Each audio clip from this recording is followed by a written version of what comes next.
We believe that human beings are not just body. Our mission statement is caring for the body, mind and spirit. And so the spiritual care services provide care for the spiritual side of the needs of our patients and our staff. Everyone needs to know that they are not alone when they are in the hospital. There is someone that comes alongside them to provide comfort, to provide hope, and to make sure that they know that there is someone there to walk with them as they journey through the procedures that they need to go through. Because we start off our day with visiting patients, but that can take many different turns. Often we enter a room where the patients aren't able to actually speak back to us, but we engage with members of their family, the staff that are supporting them, and in that we can then still, our presence will just mean that somebody's there at their time of need. And so we can offer that idea of comfort, care, empathy, compassion, whatever's needed. Often we've sat with patients and relatives during their last moments of life, during a time where they are going through a painful encounter. And so it's different for each person. It was a shock being 50. I mean, you think it's a really great year, momentous year. Don't expect it to end with a diagnosis of breast cancer. No history of breast cancer in my family, so it was a real shock. The words they used to describe it was infiltrative, highly aggressive under the microscope, highly metastatic, and highly likely to reoccur. And all those words together aren't what you expect to hear when you go for a routine mammogram. People don't often know what a chaplain's for, and so often people, when they're offered the assistance of a chaplain, they will say, no thank you, I'm fine. But of course, when we enter a situation, then obviously people know that a chaplain's not there to talk always about religion. A chaplain is not always there to make a judgment about the fact that they haven't had a spiritual journey all their life. We're there as a listening ear. And if our presence is not needed at that time, it may never be needed, but we should always leave a patient with the assurance that this hospital cares about. You don't have to talk to everybody. Everybody doesn't want to talk, but the point is they just need to know that there is somebody who does care. I think spiritual care also, it's not about a religion. It's about the big questions in life that hit you when you are diagnosed with something or you've had major surgery or major trauma. It is, do I matter? Do I have a purpose in life? Is there a way I can find hope?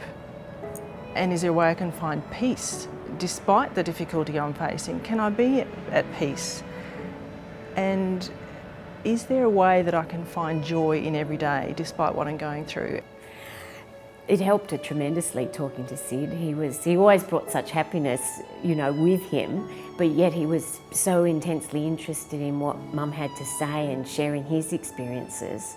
He really lifted her spirits. She forgot she had her oxygen on and she wasn't too fussed about not feeling well when she was talking to him, and took her mind off her illness, you know, and just made her feel special. And she'd often ring me and say, oh, I spoke to Sid today, you know.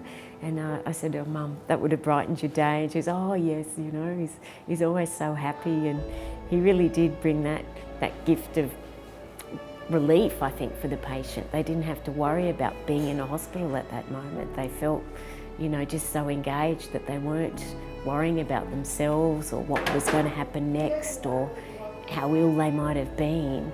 And I think that's a really special thing that he was able to contribute to Mum's life. We don't work in isolation as a team. We are an adjunct service to the medical services people come here to receive. And so our role in terms of medical, spiritual, physical, we complement all of those things. I remember going into a patient's room one day and I arrived at the same time as the consultant arrived. And as the consultant, I realised that their time is busy, they're here for a brief moment of time, and you know, their client or patient's in the room. And so we arrived at the room at the door at the same time, and I said, no, I'll go and visit somebody else, you go through. And he said, no, He put his hand on me and he says, no, your work is just as important as mine. And so I valued the fact that he respected the discipline of spiritual care services in the role of healing and patients' well-being. I can't say it's not a great sadness, nothing sadder, but that sadness has been helped so much by the people that were here and how they cared for my mother. Because if that hadn't been the case, I probably wouldn't be able to ever feel whole again, you know? And they really just made Mum stay special and mine as well. And we want to ensure that every human being that comes through the doors of our hospital, that their spirit is being encouraged, and that we respect every human being regardless of where they come from and regardless of their gender or ethnicity. We want them to know that there is hope, and that if at all possible they can get well again because of the services that we provide, including being spiritually well and whole again.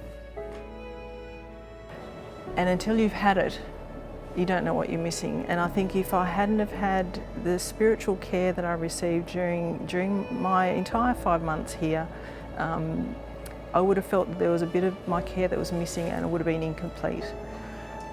But because I did have some great spiritual support, I feel like, to me, my recovery was better and I got through the difficult stages much better because of the support I received and the skills I learned through that spiritual care.